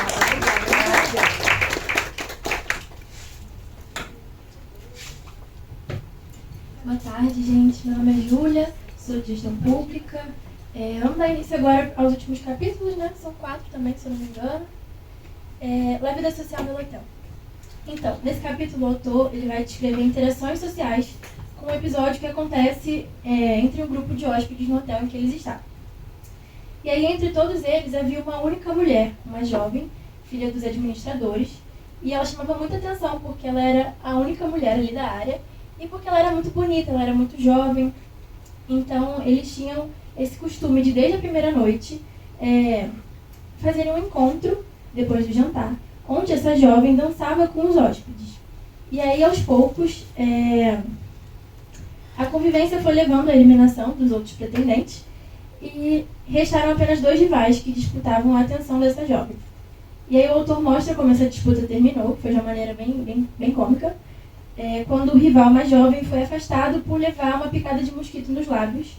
E aí o autor diz que ele ficou tão inchado que parecia que tinha lepra. Horrível, né? Mas ele perdeu a disputa, foi afastado e aí ficou por isso. Esse capítulo é bem curto e é só isso mesmo. Pode passar, Deus, por favor. Aí nesse capítulo, ele está narrando a excursão feita por ele e os seus companheiros às cataratas do Iguaçu. E aí ele vai detalhando todo o percurso, desde a partida até a canoa que eles foram, que era indígena. Ele fala da aproximação da Garganta do Diabo, ele descreve o rio, as correntes, os obstáculos, até a forma como os guias conduzem o grupo. Ele relata também as sensações sentidas pelo espetáculo das águas, né? O impacto visual e sonoro dos saltos, a vertigem, o medo e também o fascínio diante daquela força da natureza. O capítulo ele é bem poético, eu achei ele bem poético, mas ele também traz dados numéricos sobre as cataratas, então fala sobre a extensão, a altura das quedas, o volume das águas, a potência, e também destaca que a região não era explorada ainda, né? Embora possuísse grande potencial energético e industrial. E aí o autor compara também a grandiosidade das cataratas do Iguaçu com outras quedas do mundo, até coloquei foto para vocês verem, Niágara e Victoria, e aí ele ressalta essa imponência e a beleza natural em comum entre essas 3, e conclui enfatizando a riqueza extraordinária da região e as suas futuras possibilidades de desenvolvimento. Pode passar, por favor. Já no regresso, ele está descrevendo a volta dessa excursão. Então, são 3 dias de retorno de barco, caracterizados por muita frustração. Eles estavam muito chateados porque eles tinham que fazer paradas frequentes, eles estavam cansados também com a demora, e eles queriam chegar logo em Buenos Aires, né? E aí, durante essa viagem, surgiu um plano de visitar uma plantação de erva mate, que era habitada por 3 venezuelanas, chamadas pelos guias, né, conhecidas ali pela região, como as 3 sobrinhas de Bolivar. E aí eles ficaram enlouquecidos, né? Porque quem estava chateado com uma notícia dessa de que ia visitar alguém, pronto, aí animou. Mas não. Acabaram que eles nem foram, porque não puderam atracar o barco lá, enfim. Ficou por isso. Eles que já estavam chateados ficaram mais ainda, porque não puderam ir. De qualquer forma, a viagem seguiu. E aí, ao chegar a Posadas, eles não puderam desembarcar por causa dos trâmites. E eles seguiram de trem até Concórdia, onde eles foram recebidos assim de forma triunfal, com a atenção da imprensa, cumprimento das autoridades e manifestação de muito entusiasmo do público. E aí o capítulo vai relatar ainda a visita a uma escola normal, onde os alunos e os jovens cumprimentaram eles com bastante entusiasmo também. Eles receberam bastante aplausos, presentes também, e havia no ar essa mistura de companheirismo e esperança no futuro do continente também, né? E aí houveram ainda visitas aos campos vizinhos, entrega de vinhos e flores, e aí, de fato, finalmente, o retorno a Buenos Aires, né? Encerrando a excursão com esse sentimento de dever cumprido. Pode passar, por favor. E a gente chega no último capítulo. Pra mim, eu gostei muito desse capítulo, foi meu favorito. E nele o autor ele vai afirmar que a Argentina é um país latino-americano de maior destaque cultural desde a independência, superando o México, Peru e até a Colômbia, no período pós-colonial. E ele destaca que Alberdi influenciou o país com as suas doutrinas e que Sarmiento, que foi o 7º presidente da Argentina, consolidou a cultura coletiva, encerrando de vez o caudilismo militar. O que é o caudilismo militar? É um sistema de liderança autoritária e personalista, bem comum na América Latina depois da independência, onde o poder é exercido por um líder militar. E aí, nesse contexto que a gente está falando, o período dos caudilhos ocorreu após a independência da Argentina, na Revolução de Maio de 1810. E aí, com o colapso da autoridade central espanhola, surgiu um vácuo de poder que foi preenchido por líderes locais que controlavam milícias e tinham grande influência sobre a população rural. E aí, um famoso caudilho foi Juan Facundo, aquele ali. Apontei, mas dá pra ver, né? Mas é aquele ali. É o branquinho. Que tem Isso. cavanhaque. Isso aí. Ele teve a vida interpretada por um livro de Sarmiento, que é esse preto e branco. Pra quem não sabe, o Sarmiento também, antes de ser presidente, ele foi jornalista, escritor. E aí ele fez esse livro sobre Facundo, que se chama Facundo, Civilização e Barbárie. E aí Sarmiento acreditava nessa dicotomia, né? Ele acreditava ver a encarnação do conflito entre civilização e barbárie, enfrentado pelos povos das Américas, como resultado de sua experiência revolucionária, que transformou a violência em um estilo de vida. E aí esse último, que está embaixo, é o Juan Manuel de Rosas, e ele foi, de fato, o último caudilho. E aí depois dele, o autor fala que vieram outros governos, mais ou menos bons, mas pelo menos eram civilizados, né? Não era essa coisa autoritária. E aí o autor ressalta que, apesar da influência europeia, a Argentina mantém um sentimento nacionalista ilustrado e uma cultura autêntica, refletida na argentinidade, na universidade de alto nível e na atração de intelectuais estrangeiros. Ele reforça bastante essa questão da universidade.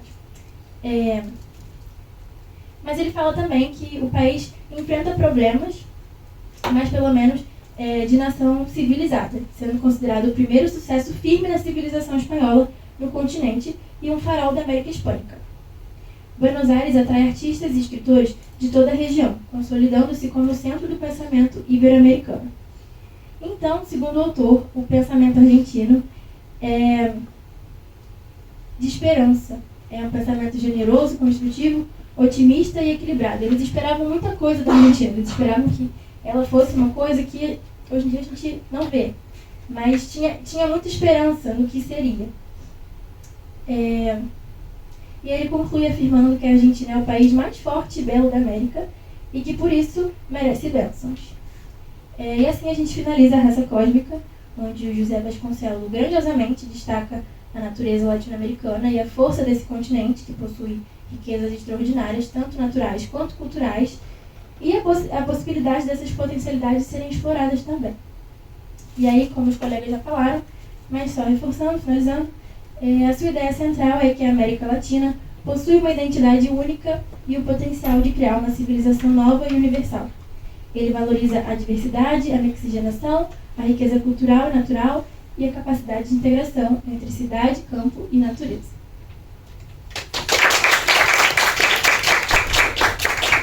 Vai falar alguma coisa? Você vai falar alguma coisa? Não. Deixa eu só encerrar então, porque eu não vou... Bom, eu vou encerrar para a gente fazer aqui a foto final. E sempre, gente, eu, assim, estou muito emocionada. Parabéns, gente. Uma qualidade maravilhosa, né, Sandra? Assim, muito bom, né? Tudo bem, Enzo, mas eu tentei apresentar o que foi possível. E, assim, parabéns mesmo. Eu sei que fica muito longo, mas a gente vai fazer uma avaliação melhor no ano que vem. mas por causa da plateia, porque sinceramente eu gostei muito e acho que vocês, eu estou muito feliz com os alunos, acho assim, a qualidade que vocês, tanto de apresentar aqui quanto de estudar, sabe, tá no patamar do que é a nossa universidade mesmo, a maior universidade do país, né, a Universidade Federal do Rio de Janeiro. Então, agradeço muito a qualidade também dos slides, que eu acho assim, eu tenho que colocar aqui, registrar, que foi depois quando a Josiane chegou aqui, falou, não, vamos fazer uns slides só, acho que dá trabalho, mas também a gente vai aprendendo a conviver um com o outro, eu acho que faz parte, nós somos de cursos que vamos lidar com a vida pública, né? Não só a gestão pública, mas relações internacionais, defesa, história, enfim, né? E o Carlos estando aqui, agradeço demais também, a gente encerra esse ano, prometo para você que ano que vem já trago, semana que vem já trago para você só estou com dúvida, viu? Ele já está querendo, eu só estou com dúvida que eu estou com 5 temas, e tem que ser 4, porque eu acho que 5 é um pouco demais, mas eu vou ter que cortar um, né? Não vai dar. Deixa para ano que vem. Mas é isso, agradecer demais, agradecer aqui o Instituto Cervantes, a Roci de novo, que esteve aqui com a gente, né? O diretor, espero que tenham gostado, tá sempre de muita qualidade, fica à disposição de vocês, tá? Os slides aí. E é isso, aí a gente chama todos para foto, né? Quem ainda não assinou, se porventura queira registrar. Por favor, né? Registrar aqui o nome. E ano que vem, né, a gente retoma no Pedro II, a gente vai fazer uma apresentação no Pedro II em fevereiro e pretendemos retomar aqui em abril. A gente apresenta 2 no primeiro semestre e 2 no segundo semestre. Tá? Muito obrigada. Vamos tirar a foto oficial, né?